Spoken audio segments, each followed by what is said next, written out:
Hello, everyone, and welcome to the second MyACT, live from the heart of the Cannes Lions. We are very happy to be here today on the Croisette for second day, beautiful day. I'm here with Thomas Kolster, who will co-host with me today. Such a pleasure again being back here in Cannes, right? On a lovely sunny day. On a lovely sunny day, but we are inside, and you made a point that you prefer being outside. At least I don't need to wear sunglasses. That's yeah. That's we can see your nice eyes. Exactly. No red eyes today. So, Thomas, we have three wonderful guests this morning. Do you want to introduce those guests? Exactly. We have three wonderful guests from three quite different organizations. So we have Susan McTigger. I said that I wouldn't butcher the name. I'm so sorry. Who's the president from Ogilvy Consulting North America. We have Philip Pechet from CEO. He's the CEO of Ad Forum. And we have Martha Jennings, who is head of corporate responsibility at Essential, which is sort of Cannes Lions, I can say that, right? So welcome to all three of you, and thank you so much for joining us at this second Act Responsible Live. And let's kick off with you, Susan, because obviously tons of agencies, media, et cetera here, and there's more and more focus on the responsibility of agencies today here in Cannes. So can you maybe share a little bit about how you incorporate sort of responsibility across the business? Okay, sure, I'd love to. Actually, all of Ogilvy's purpose is to inspire brands and people to impact the world. So with that kind of a very ambitious purpose, sort of almost everything we do, we need to think about that and look at that. Within Ogilvy Consulting, we have a specialized practice around sustainability. And we have worked with a huge range of clients from very large global corporates to big ag to smaller, very eco-warrior companies, help sort of frame how they're going to bring sustainability to life. So the way we do that is really first start with their commitments, what they have. If they need to sharpen their ambitions, we help them do that in a way that is true to who they are, credible, and with integrity, and then look at all of their activities, pull it together, and so that we start with some kind of an idea or a thought or a singular platform, because most companies do lots of little things, but they don't quite think about how they all sort of add up. And then also once we help them add it up to something that's a larger impact, then actually really think about how all of their businesses contribute to that. So many times, you'll have a large company making big commitments, but actually their individual business units are not really doing what they can to contribute to those commitments. So again, it really is sort of pulling it all together, large, ambitions, and then ensuring that everything they do begins to ladder up to that. So that's sort of a strategic start. Of course, then it becomes creative and has to come to life in a meaningful way. Yeah, I did notice that it said consulting behind Ogilvy. So does sustainability demand a more integrated approach? It's not just an advertising side of the business? Actually, for sure, because it has to come to life, of course, in earned, right? In almost every aspect of how a company is out there in the world. And actually is often more credible, not in ads, right? Yeah. So, whether it's actions or other things that can be designed. But first we sort of lay the strategic foundation, because that's very important. And then think about what is the best way to, speak to, and again, many stakeholders. It may not be just consumers, it could be other stakeholders as well. And that's how you sort of decide whether it's ads or not ads, or other things or other actions or PR or earned or whatever, or social. Yeah, and now you talked about ads, so let's maybe focus on that. That's also why we're here in Cannes, partly. But so how do you then integrate, and how do you then get sustainability into advertising? Because advertising doesn't really sound like the most sustainable thing in the first place. Right. Yeah, no, great question. In most cases, because of sort of in a higher order platform that we do work with many of these companies to build, it is first almost putting it out there as a point of view, right? Because just, ads that, tell you things. I mean, there has to be some kind of a point of view that you're bringing to the world. So that platform thought should have a point of view, should reflect the ambition, and then that makes it much easier to then bring to life in specific ads and specific communications.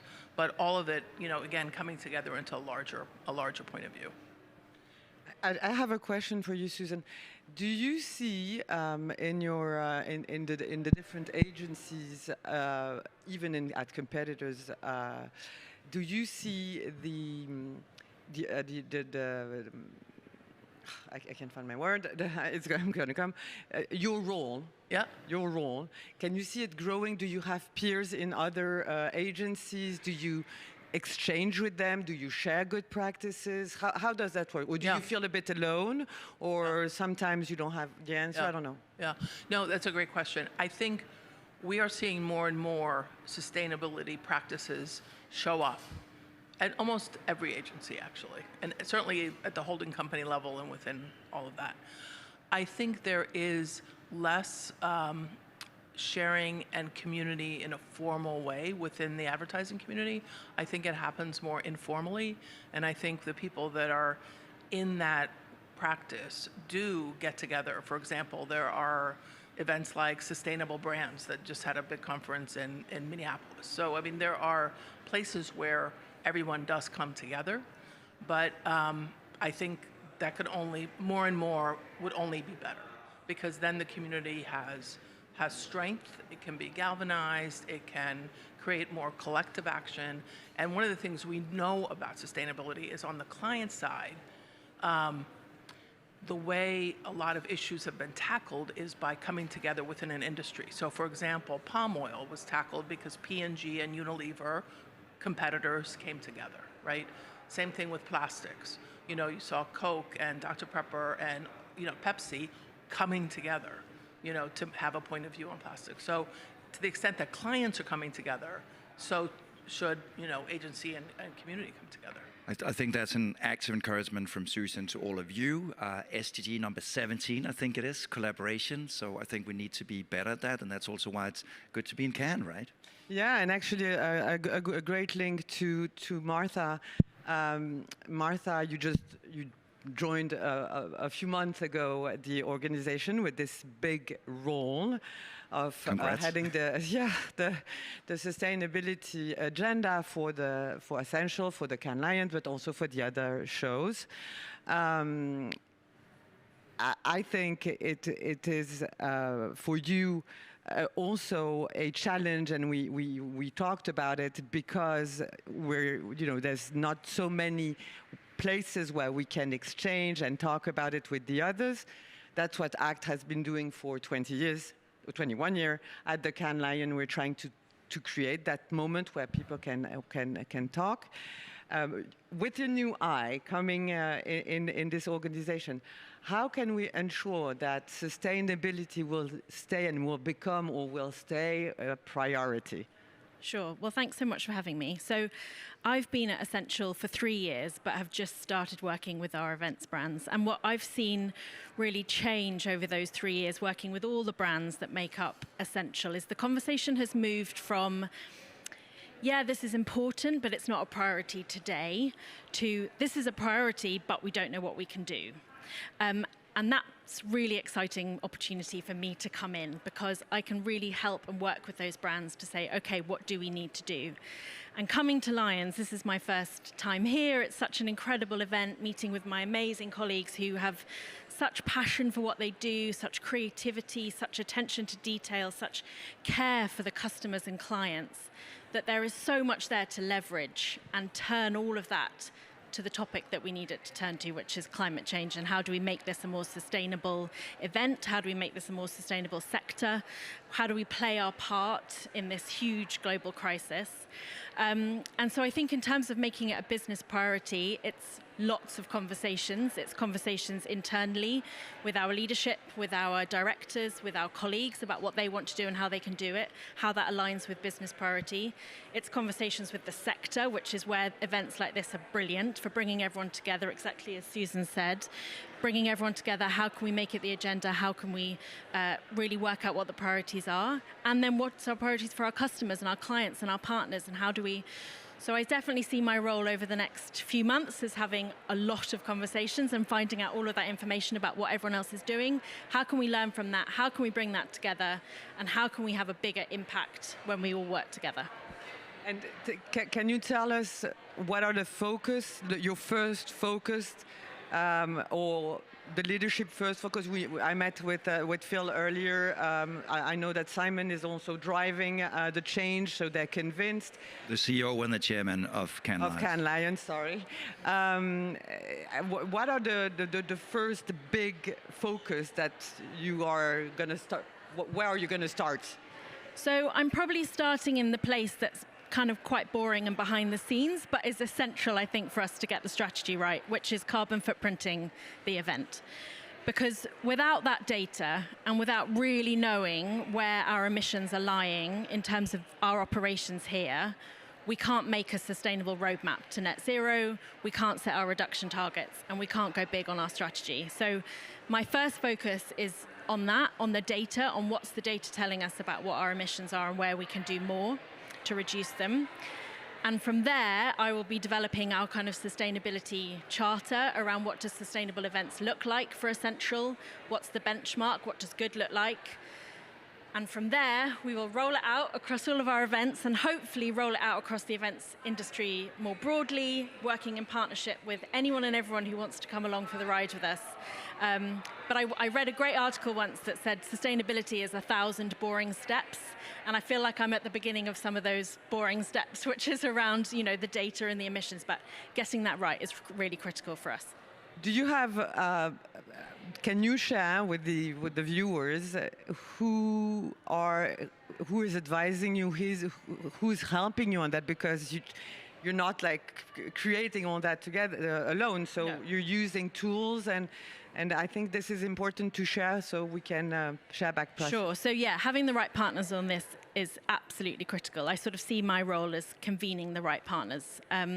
So we've got two great partners with us at the moment. So working with an organisation called IAA, who are a UK non-profit specialising in sustainable events. And we are working with them on the carbon footprinting and on setting our strategy.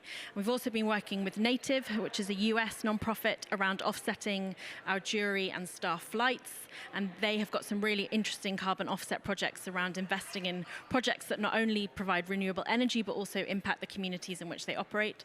So those are two that I'm really excited about to start with, but there will be lots more coming. And you're learning every hour. Every hour.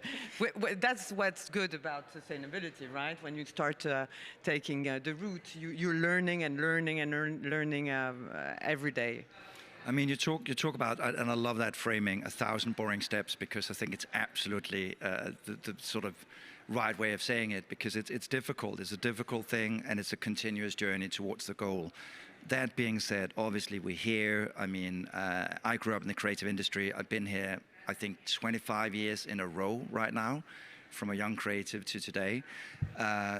And in so many ways, Cannes Lions as a festival and your other festivals around the world are really aspirational.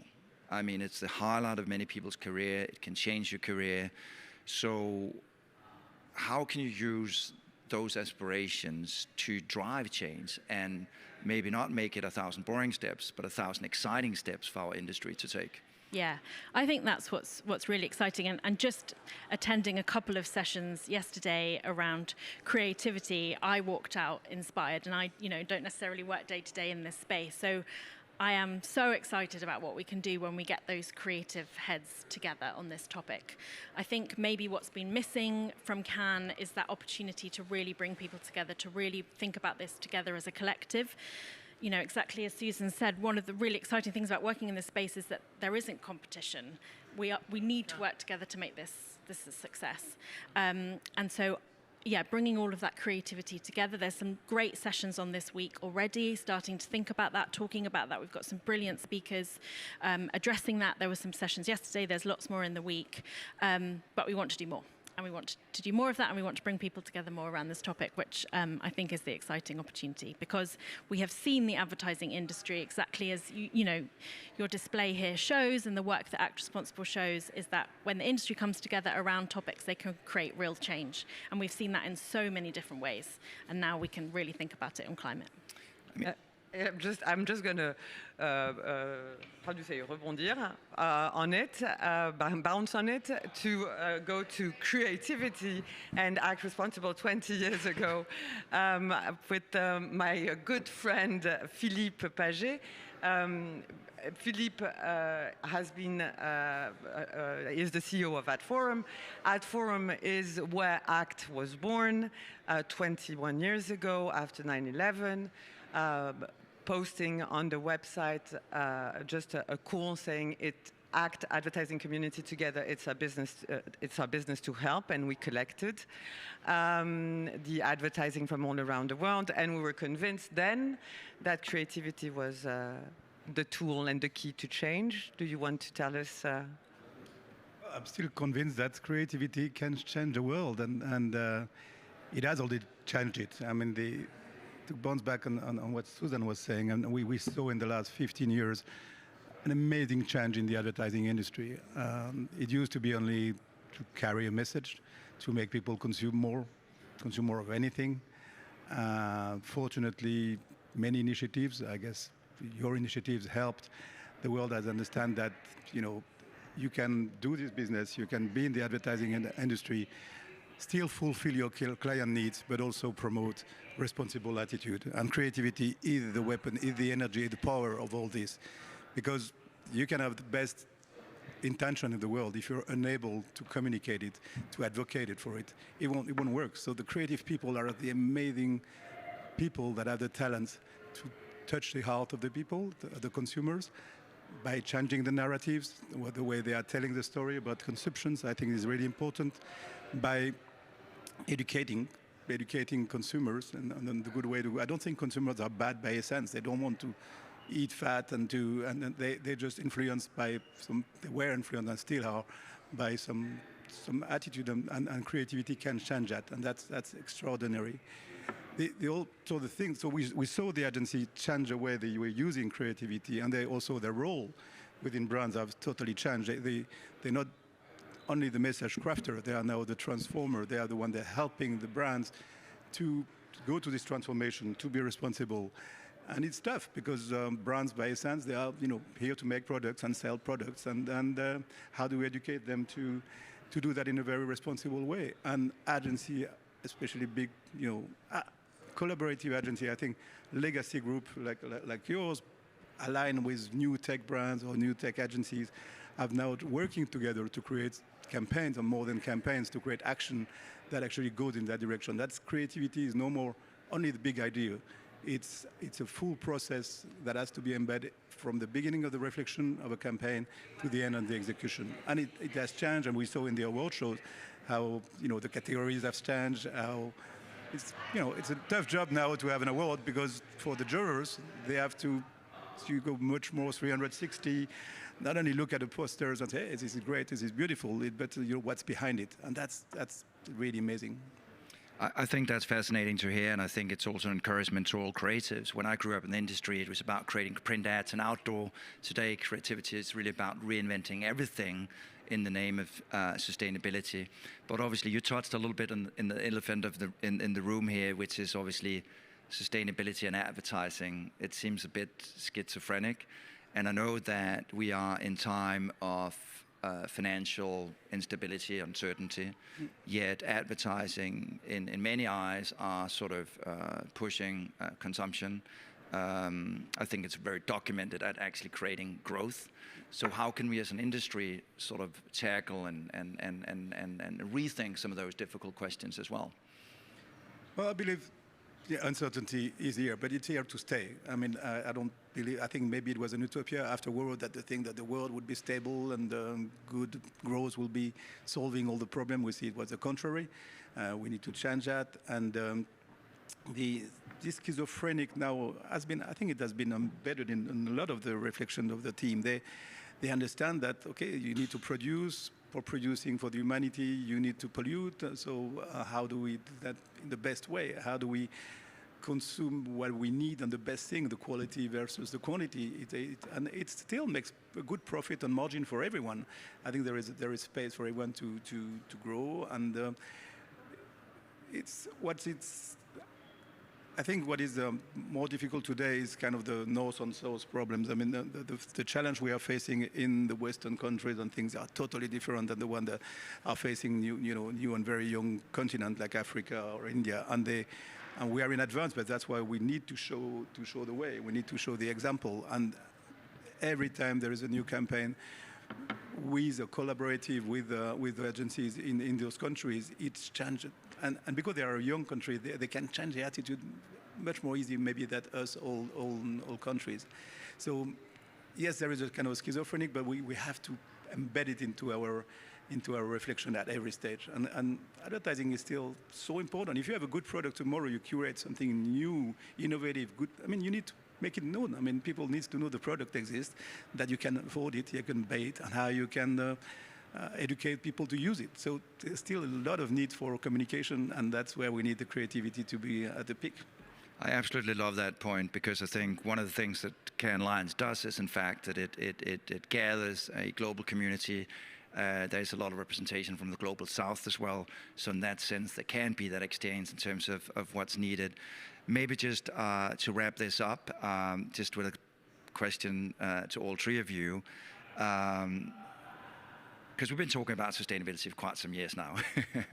And I think the urgent call from the UN and the latest climate report is obviously that we should have acted yesterday, and today it might be too late to avoid some of the worst of the climate catastrophes that we're already seeing impacting. So through those years you worked in sustainability, any good advice you can leave our industry with? To wrap this up, Susan? Yeah, sure. There's one killer fact that hopefully will inspire where we need creativity, which is 92% of people say they want to live a more sustainable life. Only 16% want to change their behavior or know even what to do. So that's this huge gap that requires not just creativity, but also deep human insight, behavioral science, all of the things that will help close that gap between intention and action. Because that's, I think, why, I mean, it's not just having people believe that sustainability is good, it's actually motivating them to act on it and change behavior. That's what's going to make a difference. Such a big question. It kind of reminds me of this anecdote of, I think, what the first time Hilton, the creator of the Hotel Hilton, was interviewed on TV in America. And it was one of the first interviews on TV live. And the reporter asked him, do you have a message for America? And he thought, and he said, yes, put the curtain of the shower inside the tub. Well, maybe maybe it was already about, not spoiling the water. I mean, that's important. No, it's just a joke. But sustainability, I don't have any specific advice about that. And I think people are now very well aware. As you say, one thing is to be aware, one thing is to be ready to change. It's true that for the young generation, they're all about sustainability, but they still are using their phone like madmen and traveling. And how do we change that without making it boring? And that's the biggest problem of sustainability campaign, I think. But we see it's changing, but we need to make it appealing, fun, and exciting, not something restricting, boring, and frustrating. That's the biggest challenge. I think, just to add to that, I think if you look at all of the research that's being done around sort of climate change and psychology and what's preventing people from taking that action, a lot of it is fear. When people are afraid, they retreat into themselves. It's a very kind of biological symptom, and they stop taking action. So the opportunity is to make it feel achievable, to inspire people about actually what a future, carbon zero world could look like. And if people are inspired about what the future could be and they know how to take action, I feel like they will they will do the necessary. And that's the opportunity for the advertising industry, because we know the creativity at the heart of this does change behavior. And so it's about selling the future in a really positive way and maybe switching some of the fear off a bit, which prevents action, and coming up with those inspirational opportunities for people. I think that was some really good insights we get in this panel today. Make it aspirational, use creativity as a driver, and how creativity can now embrace not just print and advertising, but we can actually rethink the whole model, rethink business models. I think is a good thing. I think, Susan, you had a really good point about the gap and the potential, the 91 to the 6 or 16? 16%, yes, and how we as agencies and brands can help narrow that gap. And obviously the last point, I think, around collaboration is a really good end point. That's why we're here in Cannes, is to collaborate and exchange. So thank you so much. Thank you, Susan. Thank you, Philippe. Thank you, Martha. Thank you, Thomas. Collaboration, I'm just going to say one word about tomorrow. Tomorrow, we invite everyone to collaborate and come and visit the ACT Responsible Hall de Bussy. We got Open House for Good, right? Open House for Good. Yeah, Open House for Good. Everyone, all the creative here in Cannes, there's this amazing exhibition. You can come when you don't have a badge. The Cannes Lions have agreed to open the doors of the Palais to make for the first trade show opening to everyone, so to have this inclusive moment and invite everyone to come in. So we will be there. Fantastic ads, right? All around the Palais that everybody can come and see without a fancy badge. Without a fancy badge. And I would like to thank the supporters of MyACT at Forum, of course, the media leader who is helping us to broadcast the show, the IAA France, Euronews, and Accor Hotel. We were live, and we will also have a replay posted tonight on our social media, and that we will share with all of you. Thank you for being there. See you tomorrow at 11 and then at 2 o'clock for Open House for Good. Exactly. Thank you. See you tomorrow.